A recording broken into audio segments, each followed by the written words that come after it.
What up YouTube, Quasi here, and recently I made a video on why I switched from Overwatch to Paladins, but as you can see here, I'm still playing Overwatch. So I figured why not make a video on why I still play Overwatch. Here are my top 6 reasons. Number 1 is polish. So this could be a little strange to think about it sometimes because polish, why does that matter? And it's because of my enjoyment level overall. When a game has a lot of bugs, a lot of small things that go wrong, a lot of annoyances really, over time that starts to build up and become more and more frustrating. And you run into situations where, oh, I should have won that, but I hit that gosh darn bug again. And that really annoys me. Overwatch really doesn't have that. Of course, yes, there are bugs, there are exploits, all that kind of stuff. That's inevitable.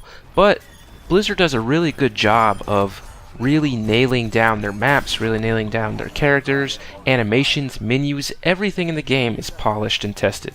There's the public test server, yes there is on Paladins too, but Overwatch, Blizzard does it next level. And maybe that's because they have more money to spend, they're a bigger studio obviously, they've been doing this a lot longer than Hi-Rez, but it's something that's really nice to see.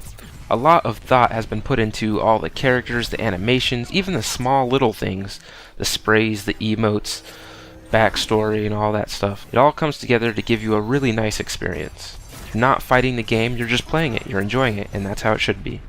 Number 2 is the fresh content. So Paladins has some of this too, but this is kind of tied to the first one, the polish, because Overwatch, they release new characters. We have Doomfist, Orisa, Sombra, we have new maps, we have new game modes since release, and it's all really polished. It keeps the game fresh. They're not overwhelming us with a crazy quantity of content.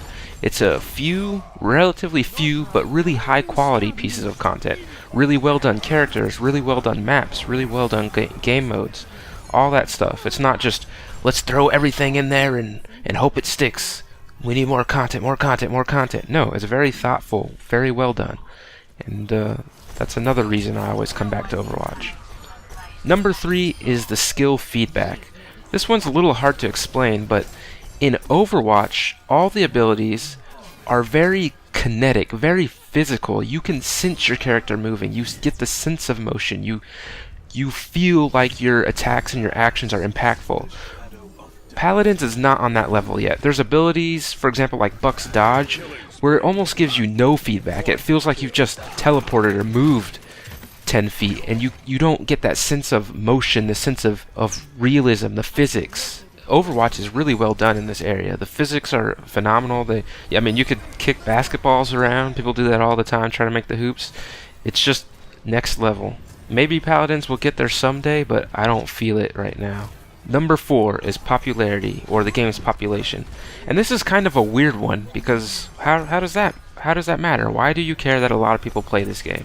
Well, for me there are 2 main reasons, and one is matchmaking time, how long it takes you to get into a match. This mostly applies to ranked, and the quality of matches. When you have as big of a player pool as Overwatch has, as Blizzard has, you can match people into games much quicker, and the quality of the matches, the balance of the matches is much better because you have more people to match from.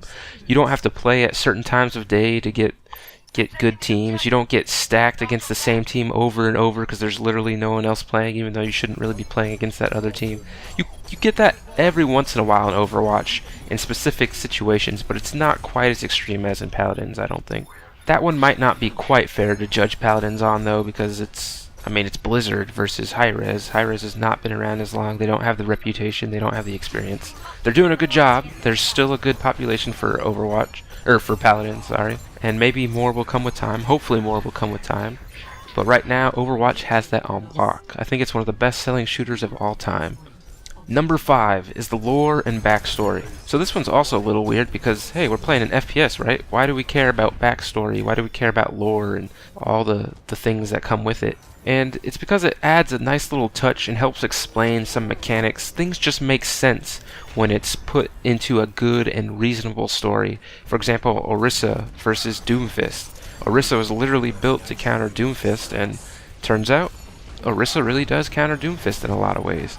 And things like that. There's also a lot of little conversation between characters that helps build out the story of the game and helps you enjoy the world more. You kind of get a sense of what's going on, the fight with Omnix and all that stuff, and it keeps the game interesting.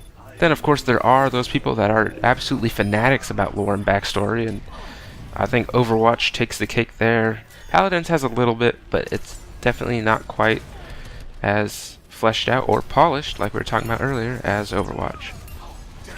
And number 6 is the well-defined roles. So this is one that I go back and forth on, because it basically comes down to the core mechanic of the games, almost.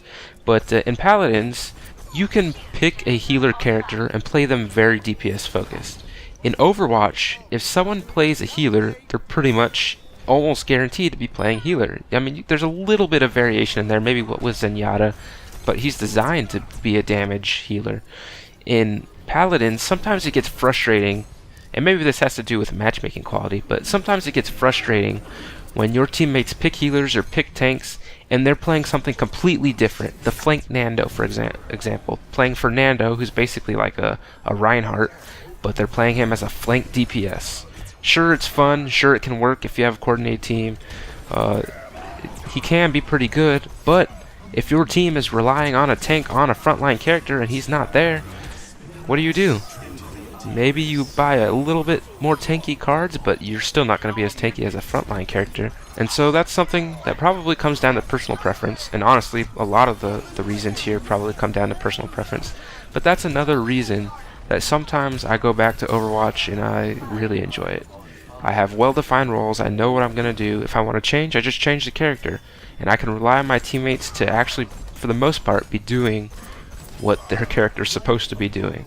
That's all I got for this video. I'd love to hear your feedback, your thoughts in the comments.